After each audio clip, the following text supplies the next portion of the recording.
Welcome to this channel once again. আজকের the Hindu পেপারটা থেকে আজকে দেখো, the Hindu Saturday November 28, okay, Delhi edition the Hindu পেপারটা থেকে আমরা কয়েকটা ওয়ার্ড আজকে ডিসকাস করব এখানে। তার মধ্যে একদম ফার্স্ট যে খবরটা হচ্ছে সেটা হচ্ছে চাষিরা দিল্লির কাছাকাছি একটা জায়গায় ধর্ণা দিচ্ছে, পুলিশের সাথে ধস্তাধস্তি হচ্ছে, এরকম অনেক সমস্যা।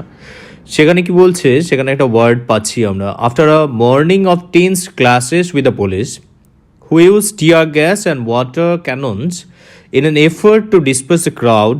The barricades were opened in the early afternoon and farmers invited to enter the city limits and be escorted to a designated protest site in Burari.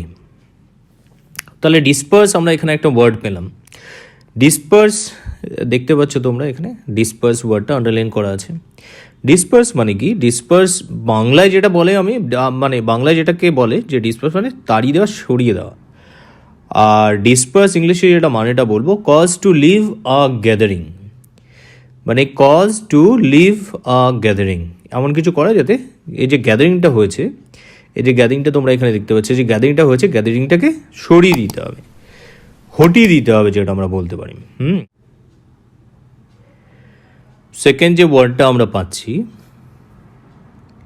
Second ওয়ার্ডটার মধ্যে আমরা পাচ্ছি যে এই নিউজটা এরকম যে 5 COVID-19 patients die in Rajkot ICU fire.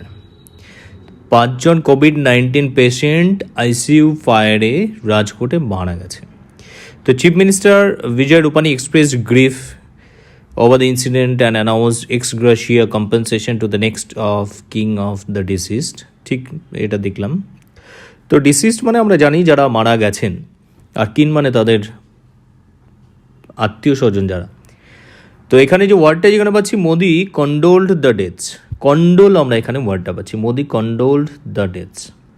কন্ডোল মানে express sympathy for someone or grieve with, কোনো একটা কিছু নিয়ে দুঃখ করা বা কারো কোনো খারাপ কিছুতে সিম্প্যাথি প্রকাশ করা, সেটা হচ্ছে condole. Modi condole the deaths. তাহলে দুটো শব্দ আমরা এখানে দেখলাম। থার্ড ওয়ার্ডটা দেখো, নিউজটা দেখো, নিউজটা বলছে যে farmers have never been this angry with any government before. Farmer প্রচণ্ড রেগে গেছে, তারা ধর্ণা দিচ্ছে, গভর্নমেন্টের 3টে যে নতুন নিয়ম করা হয়েছে সেই 3টে উইথড্র করতে হবে, এরকম। তো এখানটা আমরা পাচ্ছি যে যেখানে যে we will groom our own people to contest elections next time. Okay, we will groom our own people to contest elections next time. এটা কি হচ্ছে, ফতেহাবাদ ওখানটায় নেতাদেরকে বাড়িতে ঢুকতে দেওয়া হচ্ছে না, অ্যালাউ করা হচ্ছে না। ওরা বাড়ির সামনে লিখেই দিচ্ছে যে লিডার্স আর নট অ্যালাউড, নেতার্স are not allowed, like that, politicians are not allowed, এরকম আর কি। তো এখানটায় দেখো, will groom our own people, ওরা নিজেরা বলছে যে আমাদের নিজেদের লোকজনকে আমরা গ্রুম করবো two contest elections next time. তাহলে গ্রুম মানে এখানে কি? গ্রুম মানে নর্মালি আমরা বলি কি ব্রাইড গ্রুম একটা আসতে পারে, আবার গ্রুম মানে কাউকে সেরকমভাবে একটা তৈরি করা। হ্যাঁ, মানে যদি এরকম হয় যে আমি বড় হয়ে ডাক্তার হতে চাই, তাহলে আমাকে সেভাবে গ্রুম করতে হবে, নিজেকে তৈরি করতে হবে। তো এখানেও তাই, we will groom our own people to contest elections next time. Groom হচ্ছে train someone for a future role, ফিউচারে কিছু একটা কোনো একটা রোল কোনো একটা প্লে করার জন্য, সেটা এটা নাটক নয়, মানে রিয়েল লাইফে কোনো একটা কিছুর জন্য আগে থেকে তৈরি করা, সেটা হচ্ছে গ্রুম। চলো পরে যে ওয়ার্ডটা আছে আমরা দেখি, পরে কি ওয়ার্ড আছে। পরে এই এখানেই দেখো হেডলাইনটাতে, in a few weeks all of the capital can be inoculated. তাহলে এটাও COVID-19 বিষয় নিয়েই। The city witnessed 5,482 new COVID-19 cases in the last 24 hours, taking the total number of cases to 5,56,744 according to a health bulletin released by the Delhi government on Friday. যাক, এখানে বলা হচ্ছে কি, যদি হয়ে যায়, যদি ভ্যাকসিন চলে আসে, তো শহরটাকে জাস্ট কয়েক সপ্তাহের মধ্যে পুরো ব্যাপারটাকে ক্লিয়ার করে দেওয়া যায়। তো in a few weeks all of the capital can be inoculated. Okay, inoculated is a inoculate, that is protest against disease by injecting with a vaccine. কোনো একটা ডিজিজের এগেনস্টে প্রোটেস্ট করা যায় ভ্যাকসিন ইনজেক্ট করে, ঠিক আছে, এটা তোমরা বুঝে গেলে। তাহলে ইনকিউলেট এটা একটা শব্দ পেলে। তারপর দেখি আমরা নেক্সট যে ওয়ার্ডটা, high court stays Nagaland ban on dog meat sale. তো গভর্নমেন্ট যেটা বলেছিল বা গভর্নমেন্টের তরফ থেকে যেটা বলা হয়েছিল নাগাল্যান্ডে যে ডগ মিট ইম্পোর্ট করা যাবে না। দেখো খুব সুন্দর একটা নিউজ। ডগ মিট নিয়ে তো আমরা নর্মালি খুব একটা নিউজ পাই না, চলো আমরা নিউজটা পড়ি। The Kohima bench of the Guwahati high court has stayed the Nagaland government's decision to ban the commercial import and sale of dog meat in markets and restaurants. Okay, জিনিসটা বুঝতে পারছো? The court hearing a petition by দেখো import and sale of dog meat in markets and restaurants. Nice. The court hearing a petition by licensed dog meat traders. ওখানে আবার dog meat traders যারা হয় তাদেরকে আবার লাইসেন্স দেওয়া হয়। Licensed dog meat traders passed the interim stay on November 25. Justice S. Hukato Su say the court was of the view that the ban order may be stayed until the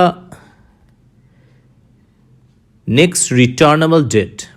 On July 3 or 3rd July, Nagaland Chief Secretary Tamjen Toy announced the government's decision to ban commercial import and trading of dogs, dog markets and also the sale of dog meat. তাহলে এই জায়গাটাই important. both cooked and uncooked. The ban came into effect from July 4 across the state 4 months after Mizoram took a similar step. মিজোরামে 4 মাস আগে সেটাই হয়েছিল, তারপর ওরা এরকম ডিসিশন নিয়েছে। তাহলে dog meat is a delicacy among certain communities in the 2 north eastern states. তাহলে dog meat is a delicacy among certain communities in the 2 north eastern states. তাহলে ডেলিকেসি, ডেলিকেট মানে সুস্বাদু, ডেলিকেসি কি বিং ডেলিকেট, সেটা হচ্ছে delicacy. A choice or expensive food, a choice or expensive food, একটা choice এদের কাছে। Dog meat is a delicacy among certain communities, মানে কি তারা খুব পছন্দ করেন, এটা তাদের কাছে খুব পছন্দের একটা জিনিস, সেটার জন্যই ডেলিকেসি ওয়ার্ডটা দেওয়া হয়েছে। তাহলে তোমরা এরমভাবে পড়তে থাকো, অনেক নিউজ আছে। তোমরা এই দ্য হিন্দু পেপারটা পড়াটা অভ্যেস করো। আর যারা নতুন নতুন দ্য হিন্দু এই পেপারটা ইউজ করছো তাদের সবার জন্য বলা যে দ্য হিন্দু পেপারটার সাথে কোনো রিলিজিয়ানের কোনো বিন্দুমাত্র কোনো রিলেশন নেই। যে কোনো মিডিয়ার সাথে পলিটিক্যাল পার্টির যোগ থাকতেই পারে, সেটা ডিফারেন্ট ইস্যু, কিন্তু এটার সাথে কোনো ধর্মের কোনো ব্যাপার নেই, ঠিক আছে। এটা জাস্ট একটা নিউজ পেপার, এটা বহু বছর আগে থেকে চলে আসা একটা নিউজ পেপার এবং খুব স্ট্যান্ডার্ড নিউজ পেপার। দেখো সিন্স 1878 খুব স্ট্যান্ডার্ড নিউজ পেপার, গোটা ইন্ডিয়া এটাকে ফলো করে। তোমাদেরকে বারবার এটা বলেছি, আমি বারবার বলেছি যে যারা আইএস আইপিএস হতে চান, আমলা হতে চান, তারা ভীষণভাবে এটা পড়াশোনা করেন। তাই তোমরাও অনেক ছোট্ট থেকে এটা নিয়ে পড়াশোনা করো, আমি এটাই চাই। ছোটো ছোটো করে পথ চলতে থাকবো আমরা। মাঝে মাঝে আমি তো ভাবছি এরপর কিছু কিছু টপিক এখানে ডিসকাস করে দেবো, যেটা তোমাদের জন্য খুব এফেক্টিভ হবে। আর তোমাদের খানিকটা পেপারটাও পড়া হয়ে যাবে, কিছু নতুন নতুন দিকে তোমাদের মনটা যাবে আর কি, এটা খুব ভালো লাগবে আমার। তাহলে চলো আজকের ক্লাসটা এখানেই শেষ করি, সবাই খুব ভালো থেকো।